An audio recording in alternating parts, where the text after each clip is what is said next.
ये कहानी ना तंगी की है, ना ही गरीबी की, मगर ये है लापरवाही की। जहाँ घर में सब कुछ मौजूद था और अगर कुछ नहीं था, तो वो कमी थी सिर्फ समझ की, जिसकी बिना पर घर की नई नवेली दुल्हन ने बावर्ची खाने में जाकर खाना बनाते हुए सूखे गरम तवे के ऊपर कच्ची सब्जियां डाल दी। और यही सब्जियां बाद में उसकी सोच बदलने वाली थी।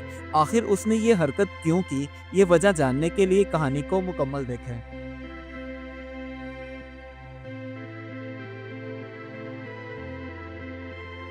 नाज़ो, जो कि 20 साल की हो चुकी थी, मगर अभी तक उसने गर्दारी नहीं सीखी। जब भी कहा जाता तो कहती, अभी बहुत वक्त पड़ा है, सीख लूंगी।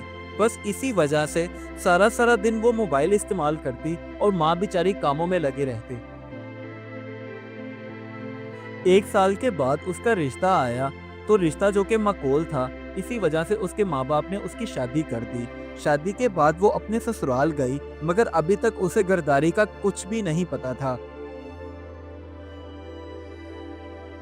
कुछ दिन के बाद नाजो की सास ने उससे कहा, बेटी, अब ये घर और इसकी सारी जिम्मेदारियां तुम्हारे हवाले हैं। मैं थक चुकी हूँ, क्योंकि बूढ़ी हड्डियों में और जान नहीं रही। हाँ, अगर तुम्हें किसी मदद की ज़रूरत हो या कुछ पूछना हो, तो मैं तुम्हारी मदद ज़रूर करूँगी। नाजो का ससुराल का घर सादा था, मगर मुकम्मल था। चूल्हा साफ, बर्तन तरतीब में रखे हुए और चूल्हे पर तवा पड़ा हुआ था।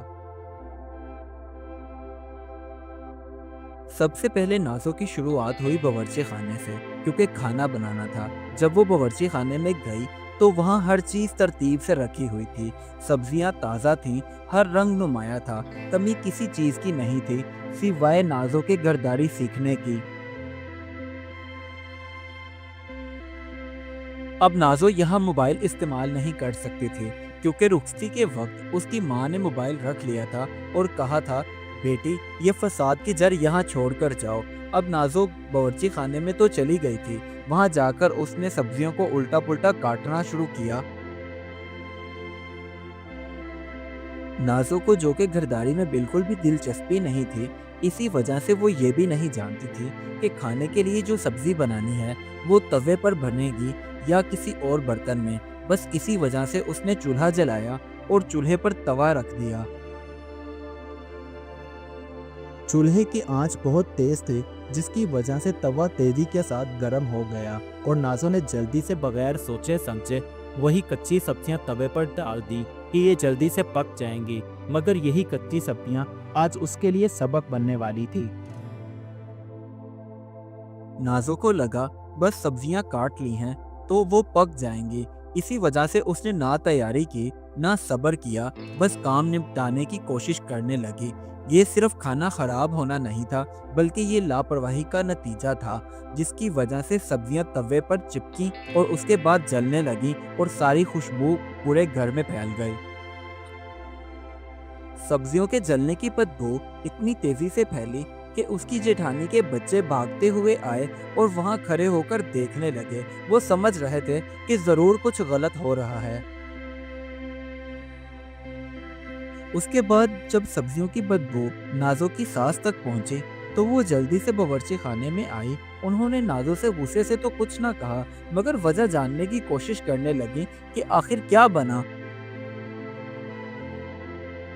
अब उन्होंने तवे पर जो जली हुई सब्जियां थीं, उसकी सास ने उन्हें डस्टबिन में डाला और नाजो को प्यार से समझाने लगी, बेटी, अगर तुम्हें नहीं काम आता था तो मुझे बता देती, मैं तुम्हारी मदद कर देती।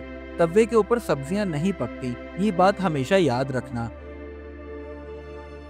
उसके बाद नाजो की सास ने तवे को अच्छे से साफ किया और नाजो से कहने लगी, बेटी, आज सिर्फ तुम मेरे पास खड़ी होकर मुझे देखो कि मैं खाना कैसे बनाती हूँ।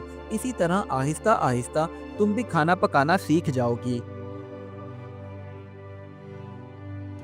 अब सबसे पहले नाजो की सास ने सब्जियां काटना शुरू की और कहने लगी, बेटी, देखो सब्जी कैसे काटी जाती है, इसको समझो। कौन सी सब्जी मोटी काटनी है, कौन सी बारीक, ये तरीका भी आना चाहिए।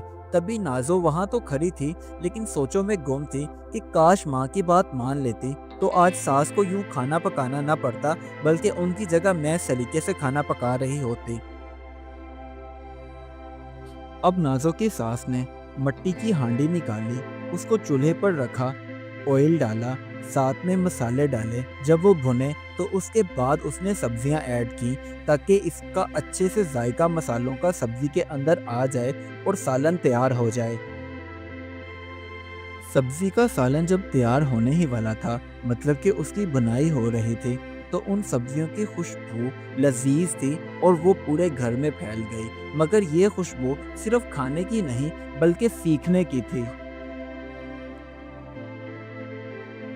अब नाज़ो ने सिर्फ पका हुआ खाना लगाना था, तभी उसके ससुराल वाले बाहर बैठे इंतजार कर रहे थे कि कब मज़ेदार सा खाना आए और वो खाएं। नाज़ो के ससुराल में बड़े, बच्चे सब ने मिलकर खूब मज़े के साथ खाना खाया और उनके चेहरों पर मुस्कुराहट थी, जिससे नाज़ो ने सीखा कि खाना पकाने के साथ-साथ घर वालों की पसंद, नापसंद के मुताबिक खाना बनाना भी एक महारत है, जिससे घर वालों का ख़्याल रखना कहा जाता है। जब सब लोग खाना खा चुके थे, तो नाज़ो ने सबसे पहले बर्तन उठाए और उन्हें धोना शुरू किया, ताकि बावर्ची खाना जैसे पहले साफ था, अभी भी पहले जैसी ही हालत में आ जाए। आज नाज़ो ने सीख लिया था कि बाकी दुनियावी कामों के साथ-साथ घरदारी सीखना भी बहुत ज़रूरी है, क्योंकि एक सलीकामंद औरत ही घर को बना और संवार सकती है। आज नाज़ों के लिए सूखे तवे पर कच्ची सब्जियां डालना एक सबक बन गया था, और ये सबक था कि सहूलत अगर मौजूद हो तो समझ भी ज़रूरी होती है। इस कहानी से हमें ये सबक मिलता है, जब चीज़ें मौजूद हों और सिखाने वाले भी, तो लापरवाही गुनाह बन जाती है और समझदारी नेमत बन जाती है। Do like my videos and don't forget to subscribe my YouTube channel. Also press the bell icon.